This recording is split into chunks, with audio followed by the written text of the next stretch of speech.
Welcome to the NHL Wraparound podcast featuring Neil Smith, President General Manager of the 1994 Stanley Cup champion New York Rangers, and longtime ESPN NHL veteran Vic Morren.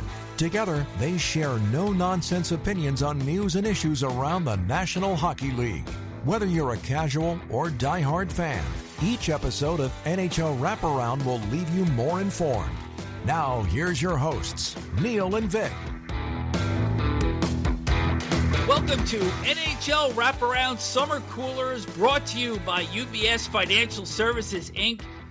Vic Morren, Neil Smith. Partner, we're back in the saddle. Here we are, right in the middle of August. Can't believe the summer's getting this close to the end already. It just feels like we started. Well, we're ready to go again. This is the third time that we are doing these summer coolers. And before we start in, please, if you're tuning in on YouTube or any of the social media platforms, please subscribe and like us. So before we get into these, and typically we always start with the division of the defending Stanley Cup champion. The purpose of these isn't so much to give predictions or anything like that, but more to assess the movement of each of the teams during the course of the offseason. We have compiled names upon names, and I got to tell you something. If we went through every single name that I have listed on the 32 team sheets, people would hate us. No, for sure. But I think what this does for folks is it gives you an expectation for the season coming up. It's not us saying whether somebody has done a good job or bad job during the summer. It's just factually what they've done, what they don't have anymore, what they do have new on their team, and actually what things look like for them in the season coming up. And we've had surprises during these summer coolers, certainly in the first 2 years, where we thought teams wouldn't be very good. They turned out to be playoff teams. We thought teams that were for sure playoff teams ended up out of the playoffs. So we don't do a lot of predicting on this. We just try to give you the facts. And the facts are that when we get through each team, we're basically assessing whether we believe a team has upgraded for the new season, maybe slipped a little bit, or in the case of some teams, have maintained the status quo. Yeah, they basically treaded water, which it can be good and, as we know, can be bad. Well, let's kick this off. And as I said earlier, we start with the defending Stanley Cup champions in the Metropolitan Division, the Carolina Hurricanes. Last season, first in the Eastern Conference, second overall, and really walked to the Stanley Cup Finals, getting there in 13 games, sweeping Ottawa and Philly, and then beating Montreal in 5 before overcoming a 2-1 deficit against the Vegas Golden Knights to capture the second Stanley Cup in franchise history. And for head coach Rod Brind'Amour, after 8 years of sticking with the tenacious style of play, it finally pays off in a championship. Yeah, and he gets his players to buy into his system. He does that year after year. He's very well liked by his players. Basically, he is one of the players. If you look at the shape he's in, and we all saw that after they won the cup and he had no shirt on, he's probably better cut up than most of the players in the National Hockey League. But he's a guy who really gets his message across to his players and did just a remarkable job this year. It was interesting because one of the things that we had pointed out a year ago when they signed Nikolai Ehlers as a free agent from Winnipeg was whether it was still too much of the same. But overall, during the course of the regular season, they were second in league offense, and Ehlers had a really strong playoff. And all of those players collectively gave probably one of the more impressive Stanley Cup titles that we've seen in recent history. Absolutely, and Ehlers was a huge part, as we all saw, of the winning the Stanley Cup for Carolina. Had to go down as the best free agent signing, obviously, because of the year that he had, and then the collective result of the team, which was the Stanley Cup. He was a big part of that final game when he got those clinching goals at the end when you knew Carolina had actually won the cup when he scored. Yeah, they improved their team. They did get some luck in that the odds-on favorite, Colorado Avalanche, were knocked out early, and that gave Carolina that path to get to the Stanley Cup. In terms of movement during the offseason, it was a relatively quiet summer for this team. They acquired John Carlson from Anaheim, but then Carlson went and signed with Tampa Bay as an unrestricted free agent. And perhaps the biggest news was goalie Freddie Anderson leaving the team, signing as a UFA with the Edmonton Oilers. And so the question now is Brandon Bussi, who was great during the course of the regular season, then stepped aside, and Anderson won the first 13 games for the team in the playoffs this past spring. But very often you see that, when a guy's a backup, he knows that number one is there. And that security blanket is kind of gone now. And so this is Bussi's team. And is it going to be Pyotr Kochetkov or UFA Zachary Sawchenko is third in the pipeline? So I'll be curious to see how Bussi does now that crease is his and his alone. And does he suffer from the sophomore jinx, which is, something that we've seen? It's notorious in the NHL. Players that come in as unknowns, as rookies, struggle more in their second year. They expect to be better. We're going to look down the road here at the New York Islanders. And, of course, the unanimous rookie of the year was Schaefer for the Islanders. It'd be interesting to see how his sophomore season goes. But it's interesting to see how the former Western Michigan Bronco, Brandon Bussi, does in his second season, because now shooters and players on other teams know what to expect out of Bussi. They saw it, and they saw how good he can be. So they're going to be a lot more intense than they were when they didn't know who he was. One injury note is that Seth Jarvis had shoulder surgery. He will be out from anywhere between the end of October to the end of December, depending on his progress. Eric Robinson also had off-season surgery. He is expected to be ready for the start of the season. But now that the way Carolina plays is kind of the template, the way the Florida Panthers roughhousing was the 2 years previous, do you see any effect with the Jarvis injury affecting the Hurricanes at the start of the season? I love Seth Jarvis as a player. I think he's an integral part of the Carolina Hurricanes, but I don't think that it's going to be a tough blow for them to take some time off for Seth Jarvis at the beginning of the season. We've seen other teams that lose important players early in the season because of off-season surgeries, and they still come back and contribute and have a good year, and the team doesn't really miss a beat. It's a lot different than if this had happened halfway through the season. So I don't believe this will affect Carolina, but he will certainly bolster them when he's back. Let's move on. The Pittsburgh Penguins. You had mentioned earlier that there were teams that really surprised us last year, and the expectation for the Penguins that we had was relatively low. We looked at this roster.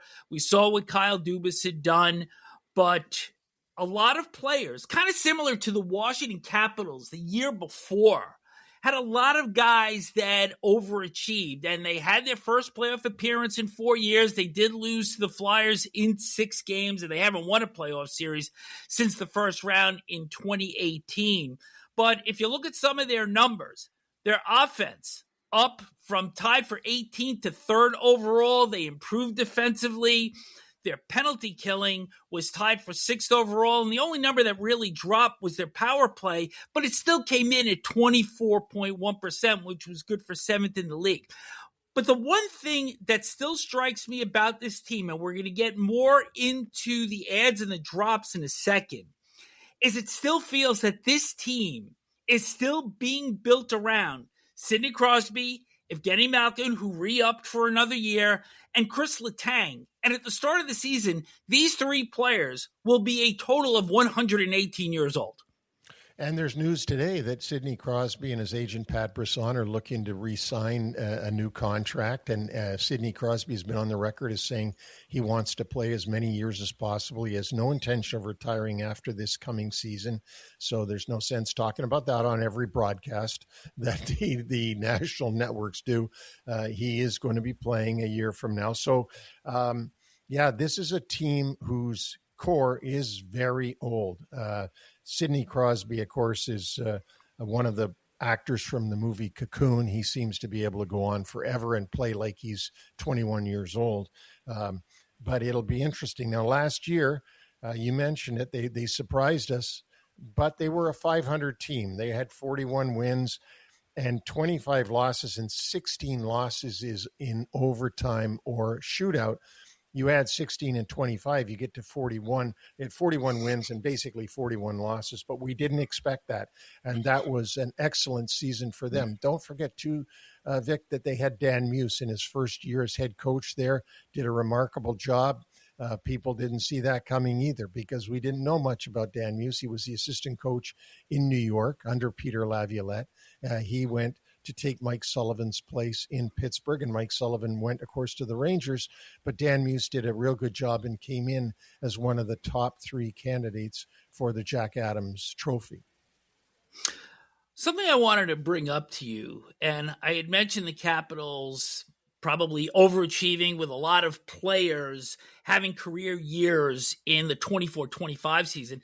And you look at the Penguins, Anthony Mantha, who actually is signed with the New Jersey Devils, Tommy Novak, Ben Kindle, a rookie, had a great year. Justin Brazeau played well. Noel Acciari played well. Blake Lizotte played well.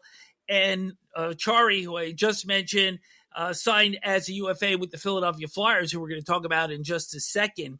So I kind of see this as the same thing that the Capitals went under. Now, the players that have been acquired by Kyle Dubas,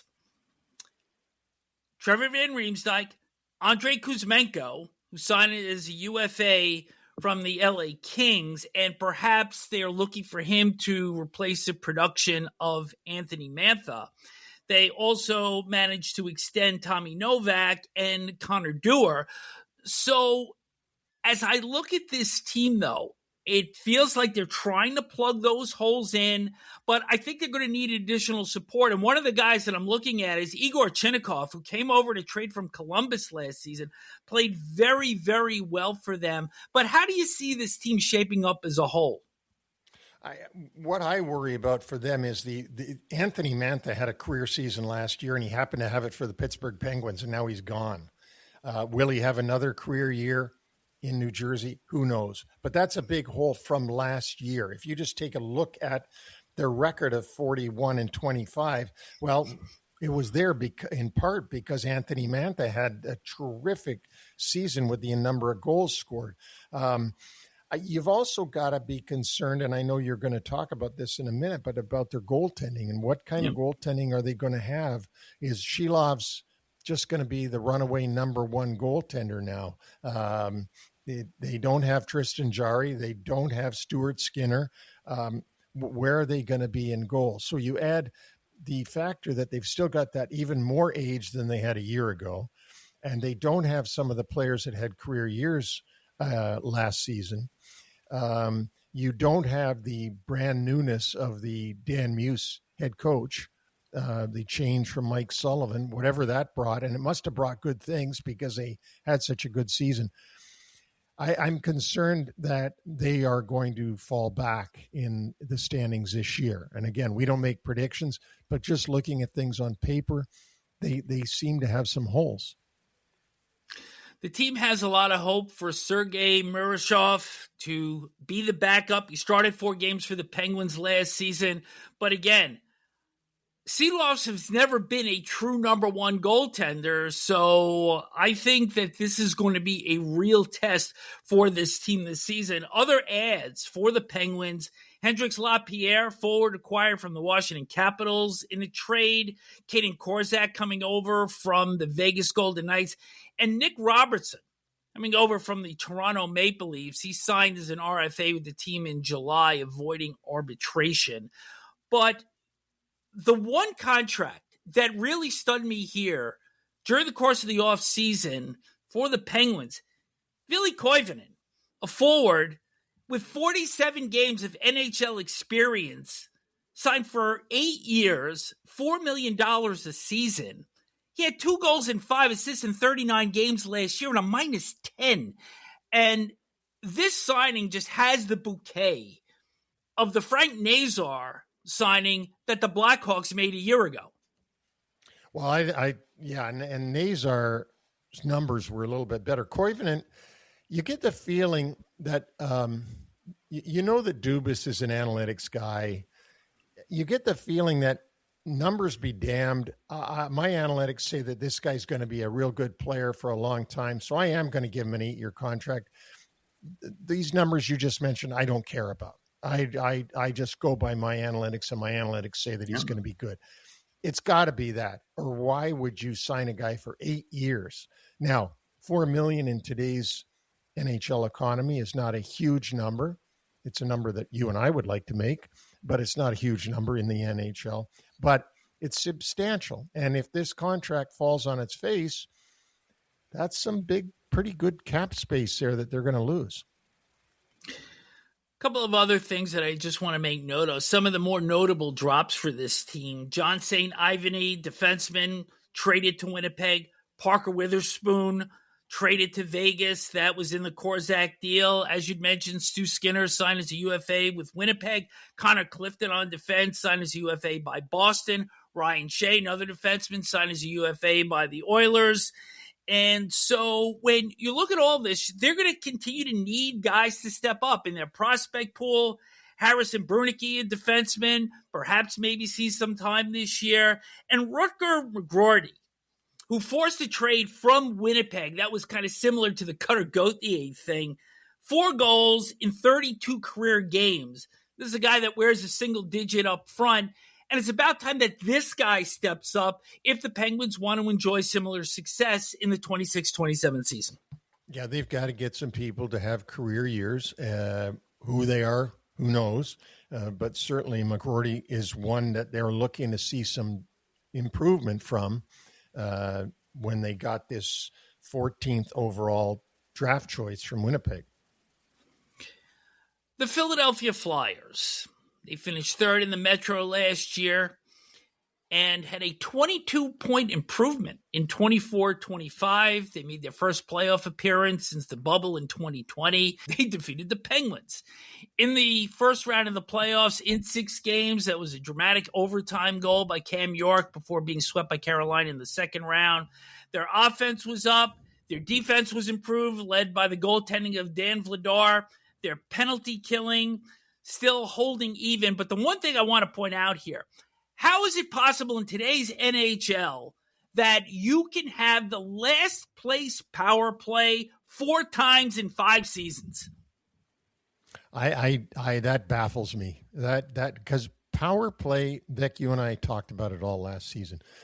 And if you talk to any coach, even John Tortorella, our good friend, who we know has had a pitiful power play for those years he was in Philly, it's set. It's the one thing in hockey that doesn't go, change in a split second. It's a setup. You get into the zone and you set it up, and you move the puck around. You get the scoring chance, and boom, it's in the net.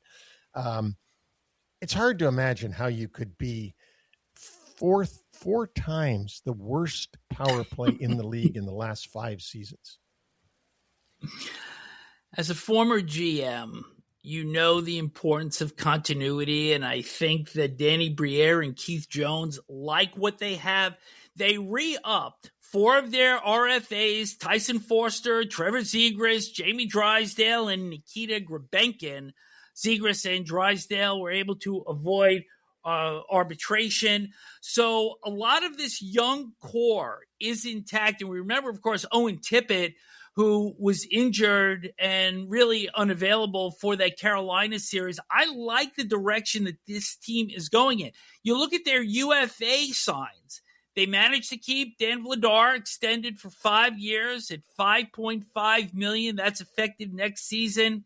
They signed Noah Acciari away from Pittsburgh, Zach Aston Reese from Columbus, Jack Studnicka from Florida, and Nolan Foote as well. So there were good support systems here. And they also acquired Joseph Woll and Simone Benoit from Toronto for Sam Urson. Urson then went and signed or was moved to the Ottawa Senators, and they also lost Emile Andre. But it finally appears to me that there is some stability in the Flyers net that hasn't been there for such a long time. I think Woll is an upgrade over Urson. I think Vladar is going to continue to play strong for the Flyers during the course of this contract. And they also have a gentleman named Igor Zavragan, who is in their pipeline that they have a lot of promise for. So an area that was so much concern for the Flyers for so many years, that may be in the rearview mirror now. It may be, but I don't trust Joseph Woll to be a 82-game-a-year participant, even on the bench. He wasn't able to do that in Toronto. He had a lot of issues going on in Toronto. That's why Toronto was able to move him or wanted to move him. And they're going to have to depend on Vladar to definitely be that number one guy. And Joseph Woll will definitely have to be the backup. I don't think if they're thinking it's going to be a 1A and 1B, I don't see it coming out that way. I also like their prospect pool, and of course they're going to have a full season now with Porter Martone, who had 10 points in 9 games during the regular season and 5 more points in the playoffs. They also have Oliver Bonk on defense, Jet Luchenko, and Alex Bump at the forward positions. So I kind of like the direction that this team is going in. But one of the real X factors, this is the last year of Matvei Michkov's entry-level contract, and he was known to butt heads with head coach Rick Tocchet last year. And I'm going to be very curious to see whether or not this relationship is either able to evolve or it's to the point that the Flyers try to move him. I think it's going to be very interesting, but this young man also butted heads with John Tortorella when he was the head coach before Rick Tocchet got there, and then he did the same thing with Rick Tocchet. And the fact that he's going to go into the last year of his entry-level contract shows you that the Philadelphia Flyers are still waiting for him to prove himself to them. It wouldn't surprise me at all that he gets moved. It wouldn't surprise me at all that he gets re-signed. I think Matt K. Michkov is in the same situation with the Flyers that Trevor Zegras was in with the Anaheim Ducks. And that, he hasn't been what they hoped he would be. And they might be, looking to move him. Zegras got a new home in Philadelphia and proved to do very well there last season. So it's going to be this is going to be an interesting, probably the most important year of Michkov's career this coming season. Before we wrap up the Flyers, we'd be remiss to not mention that they had signed Ducks forward Leo Carlsson to an offer sheet of, I believe it was $18 million a year, which was subsequently matched by the Anaheim Ducks. Now, you could speak from experience here.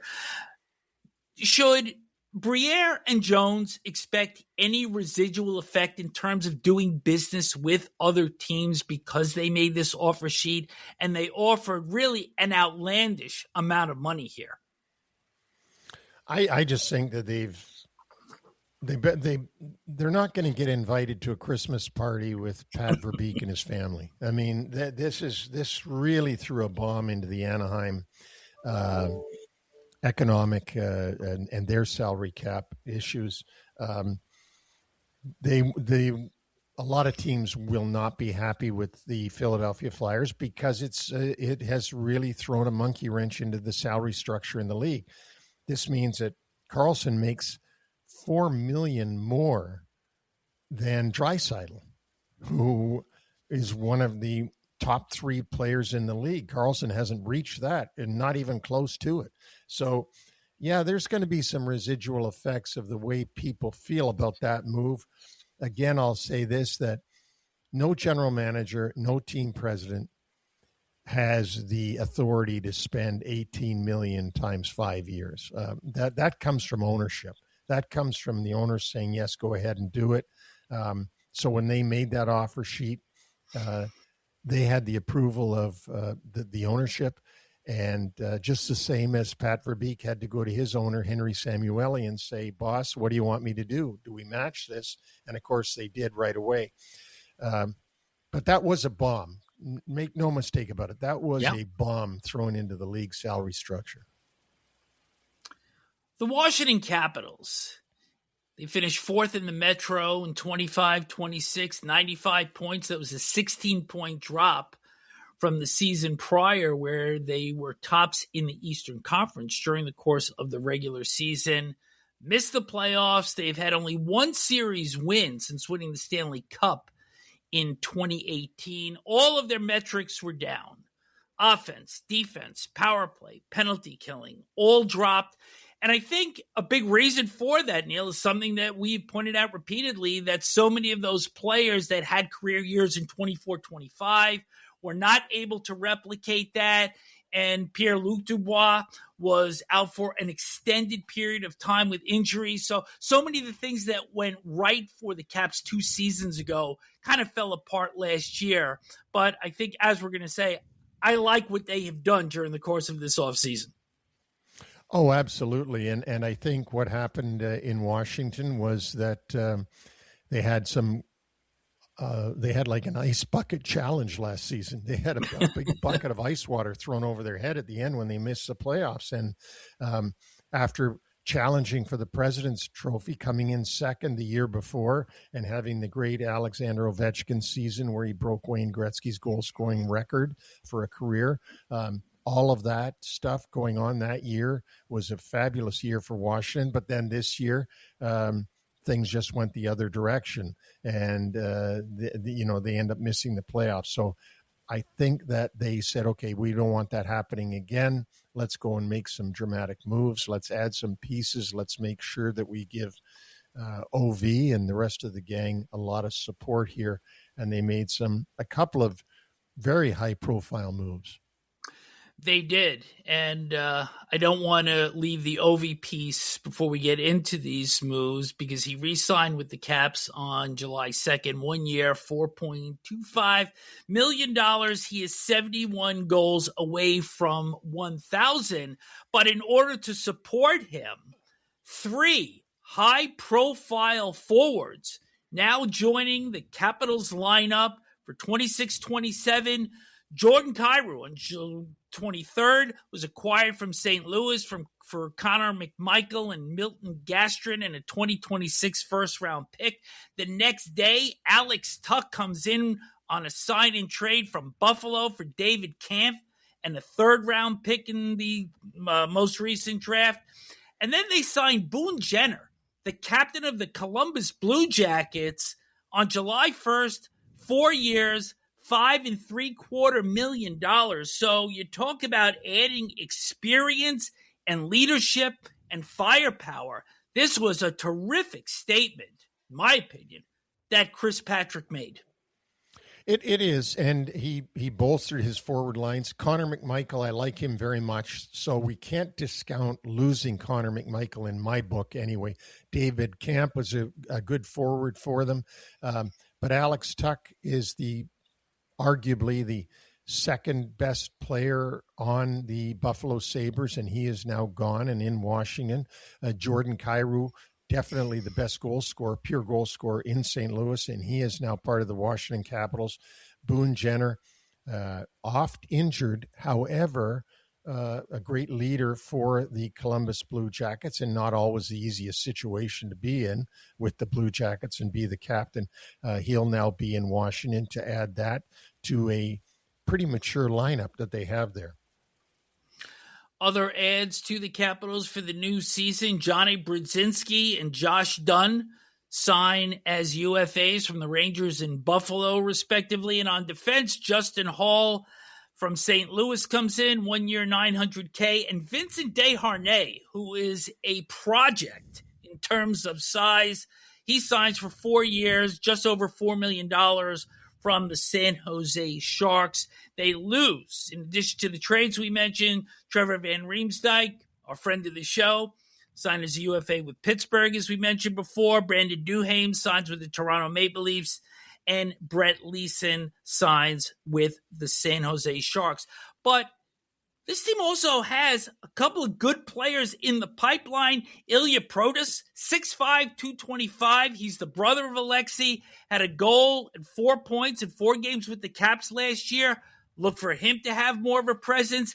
And Cole Hudson, brother of Lane. He played 14 games with the Caps last season. So some good bloodlines there also. Absolutely. So they've got a couple of real good prospects. I really like Protas, Ilya Protas, that is the younger brother. Huge man, 6'5", 225. So it's going to look interesting. I mean, for all intents and purposes on paper, they look to have a better team than they had this past season. That gets us halfway through, and a reminder that you are watching the NHL Wraparound Summer Coolers Metropolitan Division, brought to you by UBS Financial Services, Inc. We move to the bottom tier from last year, and the Columbus Blue Jackets finished 5th in the Metro, 92 points. 11th in the East, 17th overall. They missed the postseason for the 6th straight season. This is a franchise that has had only one series win in franchise history. That was the sweep of the Tampa Bay Lightning in 2019. And Lightning were the President's Trophy winning team that year. They've kind of held status quo in terms of goals per game and defense and power play and penalty killing.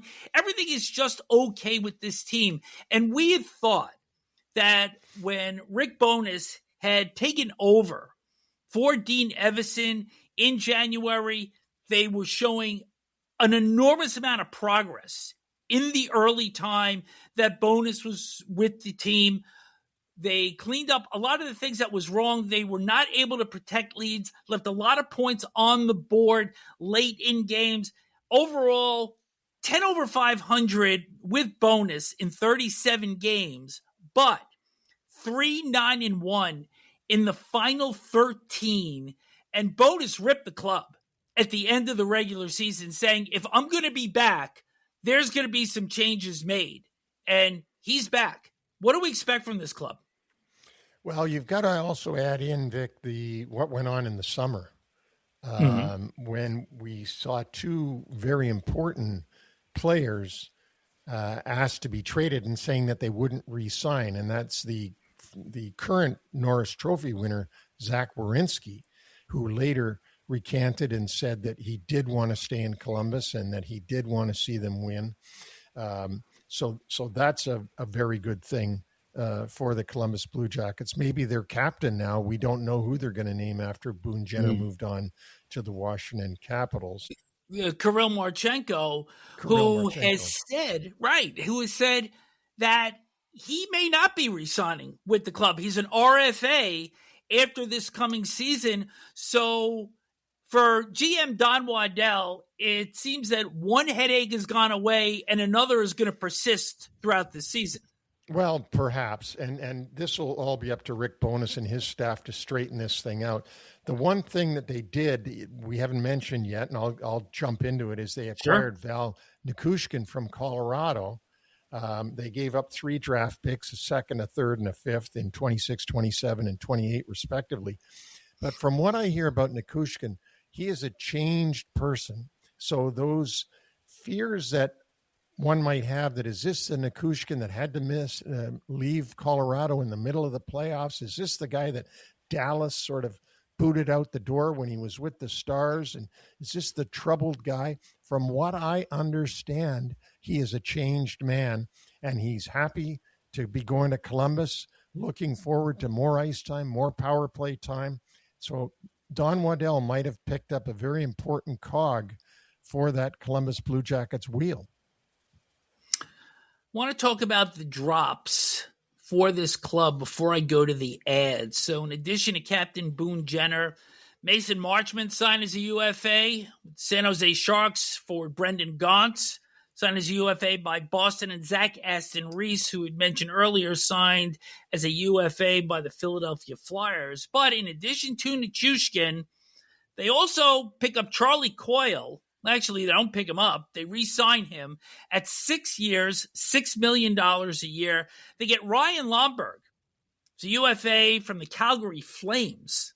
Give them a little bit of spice in their lineup. Eric Gabranskin also re-signs with the club 1 year, $1.75 million. And they also pick up Colton White as a UFA from New Jersey. And Denton Heinen also re-signed with the club, so jumping around a little bit here. Also of importance, Neil, their RFA re-signs, Jet Greaves and Cole Sillinger, both avoiding arbitration. Greaves really taking over in the crease in 25-26 for Elvis Merzlikins as the number one.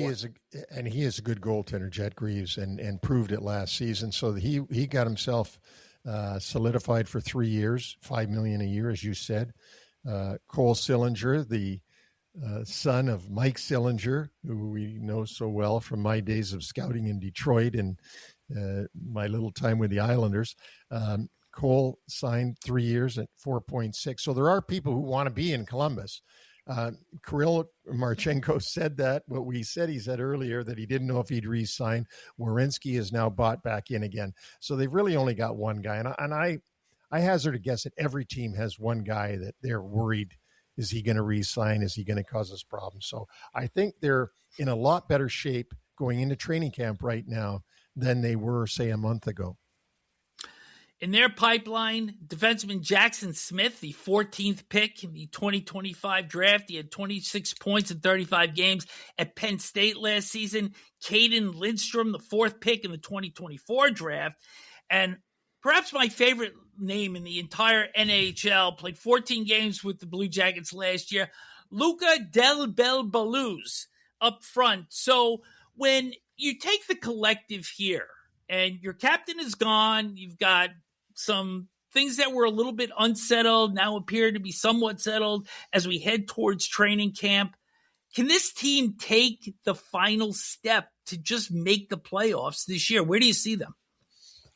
Well, I think that's all going to be dependent upon the competition.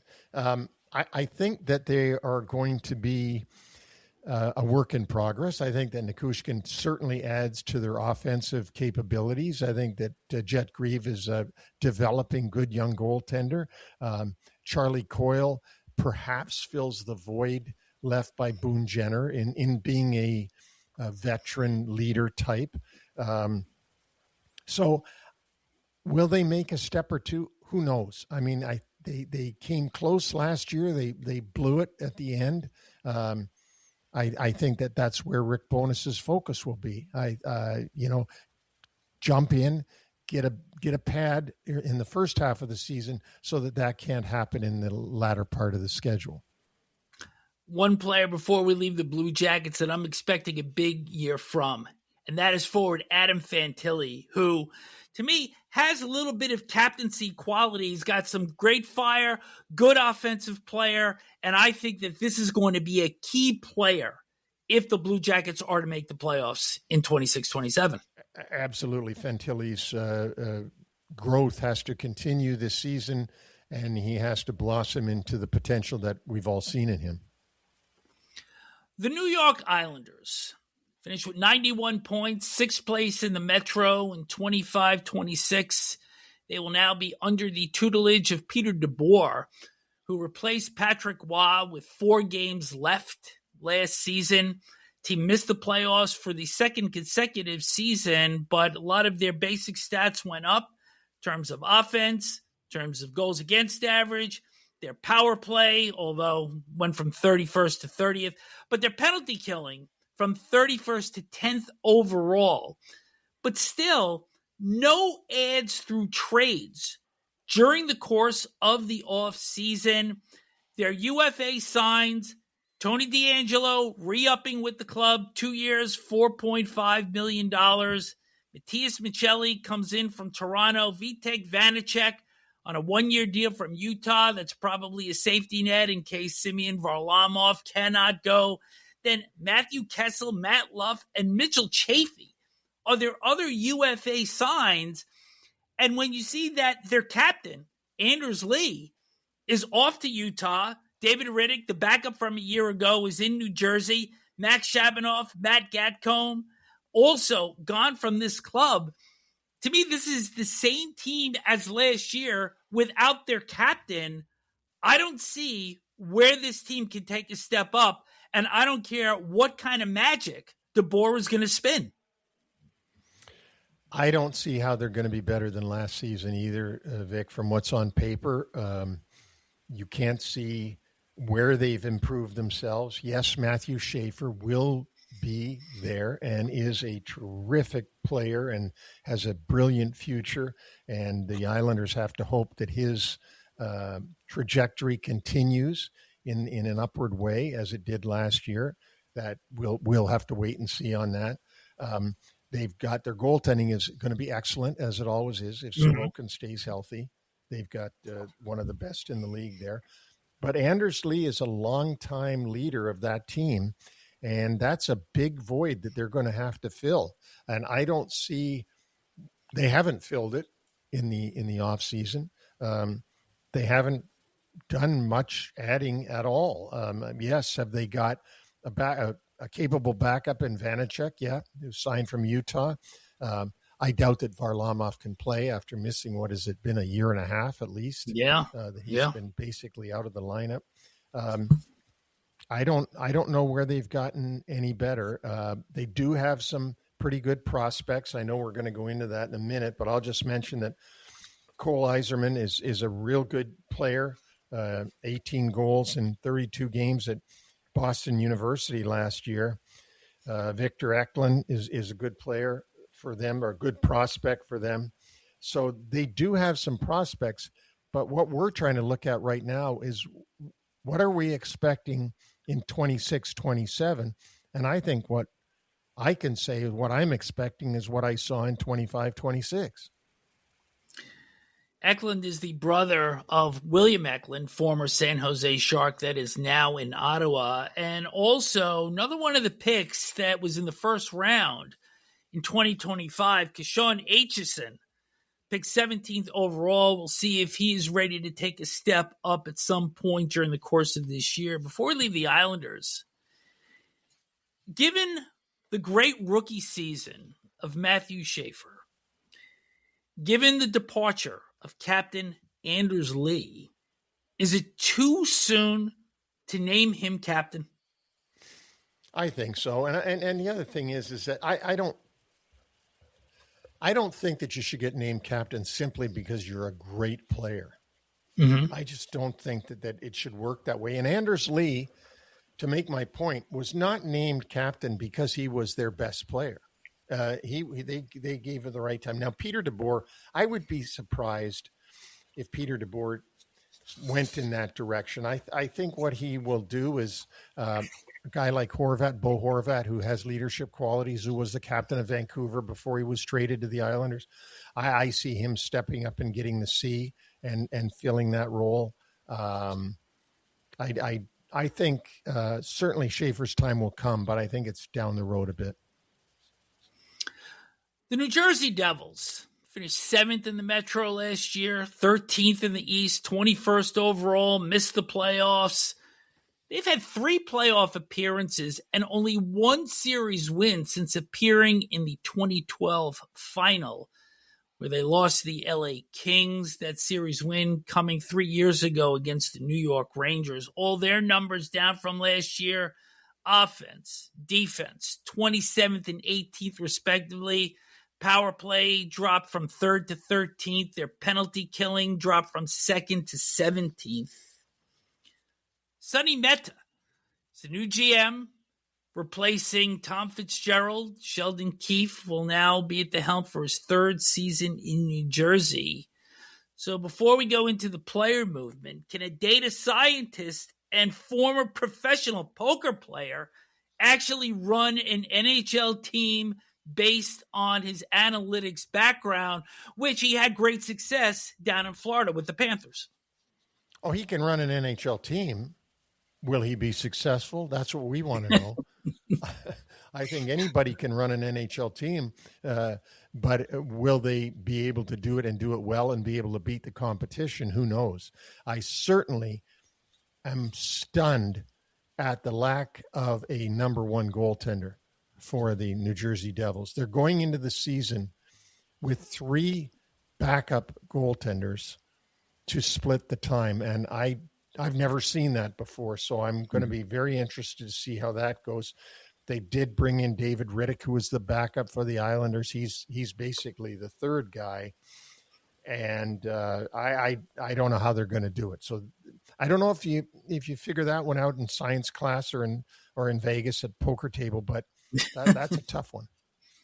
Well, right now it looks like Jake Allen will be the number one. Nico Dawes, who we have heard about for like the last 3 or 4 seasons, if ever there was a time for him to make a name for himself in Jersey, it's going to be now. And the main reason for that is because Jacob Markstrom, who was so celebrated when he came in from Calgary, was dealt to the Florida Panthers along with Angus Crookshank.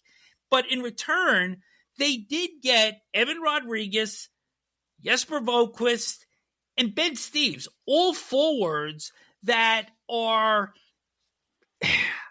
I want to say, Rodriguez actually played some first-line minutes in Florida. However, Boqvist and Steeves, bottom 6 forwards, and for a team that just doesn't really distinguish itself offensively, I don't know if there was enough there this year. We could talk about Jack Hughes. We could talk about Dawson Mercer. Timo Meier has been a huge disappointment, at least in terms of production, since he's been in Jersey, coming over from the San Jose Sharks. So I think some of these acquisitions are okay, but I don't think they're significant enough to augment what is already there. The one UFA sign that I am pleased with for New Jersey, Arsenij Grichuk. 3 years, $3.25 million, had 13 goals and 31 points last season. But, boy, I think a lot has to go right for this team this year. And Sheldon Keefe is sitting on the hot seat as well, because he was not hired by this administration. He was hired by Tom Fitzgerald. Had a bad season last season. The team did, and therefore the coach did. He'll be scrutinized a lot, and certainly they're going to be hanging their hat again on the same players as you just mentioned, and seeing if they can get it done. But I worry for this team. I'll go back to the goaltending issue that I have with them. I do think that Rodriguez is a good pickup. He's proven that in other places, and Boqvist and Steeves can certainly play, but they aren't going to move the needle for this team. So it'll be interesting. Now, a year ago, we were saying this team would be fighting it out for first in the division. Yeah. But they had a very disappointing season. A lot of it had to do with Jack Hughes being injured a ton last year. And we have to see, will Jack Hughes be able to come and put in a full year this year? Because that's what they're going to need. They're going to need a full year of star play by Jack Hughes to be able to be a playoff team, in my opinion. Other drops for this club, Simon Nemec and Maxim Siplikov were traded to Calgary for 3 draft picks. So there's a little bit of investing for the future, but giving up a couple of promising players. Paul Cotter, who I thought was a very serviceable forward, he signed with Vancouver after not receiving a qualifying offer. Zach McEwen signs with the Toronto Maple Leafs, and Dennis Chalowski signs with the New York Rangers. In terms of their pipeline, Anton Siliev, 10th overall pick in 2024. Seamus Casey, 2nd pick in 2022. Had 2 games played for the Devils last year. And Mikhail Yegorov, second-round pick in 2024, he's a goaltender, so there's an opportunity as well for players to step up here. But as I said, I think a lot has to go right here. And you've had some concerns about maybe some Olympic hangover for Hughes. And this guy, combined with his brother Luke on the back line, these guys really have to deliver this year. Especially Jack. I mean, it's time to put that gold medal in the drawer and worry about the New Jersey Devils and not about going around and being on late night TV. He's going to have to show up this year and put in a full season, stay out of the trainer's room with injuries and do some good things for New Jersey to get Sheldon Keefe and this goaltending triad through the year. The New York Rangers, as we wrap up the Metropolitan Division, last in the Eastern Conference, 30th overall, missed the playoffs, obviously, for the second consecutive season after winning the President's Trophy in 23-24. Chris Drury made 7 deals during the course of the offseason. The big one, acquiring Pavel Dorofeyev from the Vegas Golden Knights for the first and third round picks in 2026 and a conditional first rounder in 28. And then Dorofeyev was signed as a RFA the same day for 7 years and $11 million per season. They also acquire Sean Durzi and Cole Baudouin and a 2027 third round pick from Utah for Vinny Trocheck. They acquired Jonas Carpasalo as a backup goaltender for Igor Shesterkin from Boston, and defenseman Marcus Pettersson from Vancouver for a conditional first-round pick in 2030. So those are the adds. And the big drop in terms of these trades was Trocheck, who put in some good time in New York. So there's been a lot of movement here. Where do you see this landing? I think from what I'm seeing, the Rangers are a better team this year. They also signed Oliver Bjorkstrand away from Tampa Bay. But in just looking at this on paper, maybe they can compete on the back end for a wild card. That's as high up as I see this team moving this year. And that's a big maybe, because the dysfunctionality of this team is I'll believe it's over when I see that it's over. Last season, the moves that they made this summer, Pavel Dorofeyev, yes, was 2 seasons he scored 65 goals or 70 goals, 72 goals, I believe it was, in the last 2 seasons. But remember, that's playing with a power play that's absolutely awesome, a setup with the Vegas Golden Knights. He won't have that in New York. Who's going to get Dorofeyev the puck? Because he's a guy, you got to feed him. He's not going to carry the puck down the ice and do it himself. He's not Mike Gartner. This is a guy who's got to be set up, and I don't know who's going to be there to set him up. And those fans at Madison Square Garden are going to expect a lot out of him when they know the hype that's been put around him, and then the 7-year, $11 million a year deal, which basically gets him up there with Shesterkin, who has proved over and over again that he's a franchise goaltender. Dursi's a good defenseman. I think that's great. But Vinny Trocheck being gone, I mean, he was a heart and souler for this team. He really was. Marcus Pettersson comes in probably because of Mike Sullivan and his relationship with him in Pittsburgh when he coached him there. But he's not the same player that he was in Pittsburgh. That's a few seasons ago.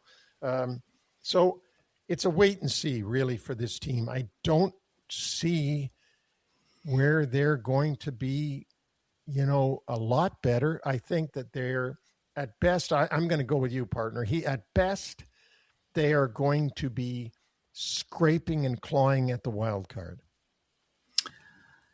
I think when it comes to the power play, you're going to have Zibanejad on his off wing, the left circle. Dorofeyev likes to sit up in the right circle. They're going to have a healthy Adam Fox this time around. and perhaps JT Miller lives up to expectation and it becomes somewhat of a formidable unit. And of course, Alexis Lafreniere, who we have been waiting for forever to come around and be the type of player that's expected of a number one overall. Maybe he has a better season. But as we've said, with so many of these bottom tier teams, a lot has to go right for them. Other moves that they made in terms of signings, Joe Veleno was not qualified in Montreal. He's a forward. He'll be a bottom six player if he makes the lineup. And Jens Chalowski, we mentioned earlier, defenseman coming over for New Jersey. They traded Will Borgen.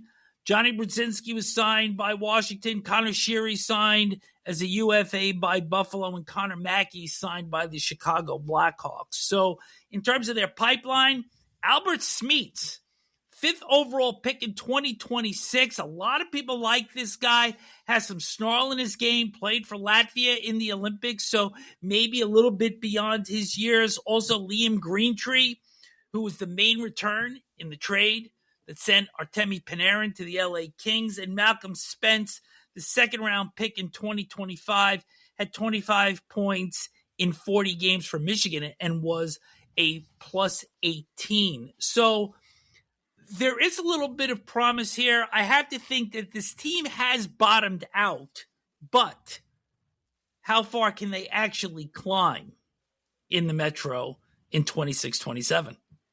Well, Ranger fans can unite in one thing, and that is that they still have Matt Rempe. So, everyone can, plan a parade route because they still have Rempe. They got rid of the other giant, Adam Edstrom, who was traded to Nashville for a 5th-round pick. I like their draft pick of Albert Smits. I do. Yeah. I think he's according to our friend Craig Button, who scrutinizes the draft every year, Smits is a player that's about as close to being able to play in the NHL as any 18-year-old in the past draft. So we'll see what he can do. I don't think that Greentree is going to give them much in the hopes of being a good NHL player. But it's a wait and see for the New York Rangers in Madison Square Garden. By the way, I neglected to mention that the underachieving forward Brett Berard was sent to Montreal in June for defenseman William Trudeau. So that almost felt like addition by subtraction. Yeah, for sure. That'll wrap up our summer cooler for the Metropolitan Division. Thanks to UBS Financial Services, Inc. for sponsoring our show. NHL Wraparound and UBS Financial Services, Inc. are not affiliated. UBS Financial Services is a sponsor of NHL Wraparound. No other affiliation, relationship, or endorsement is made, suggested, intended, or should be implied or inferred between UBS and NHL Wraparound or any of the individuals or businesses and or their respective products and services appearing in this program. And thank you to all of you that are listening, all of you that are watching on YouTube. As Vic said at the beginning of the show, please subscribe, please like, please leave a review if you get a chance. We love to hear the reviews and if they're good, bad, or indifferent. You can reach us individually if you want to email us, neil@nhlwraparound.com or vic@nhlwraparound.com. Our podcast is on every platform, including Apple, Amazon, iHeart, Spotify, YouTube, and a great site on the internet, bzzr.com. That's buzzer.com. You can find us on there. We're the #1 hockey show for Buzzer, but you can look at all the other sports as well. They've got a wide variety of content on Buzzer. We're also on Facebook, TikTok, Instagram, and our complete catalog can be found on our website, which, of course, is, surprise, surprise, called nhlwraparound.com. Our summer coolers will continue on Friday, August 21st with the Atlantic Division, then continue next week on Monday the 24th with the Central, and then Wednesday the 26th with the Pacific. And also a reminder that all of these summer coolers will be released as individual episodes, 32 of them after Labor Day. So thanks for tuning in. On behalf of Neil, I'm Vic. We'll speak to you next time.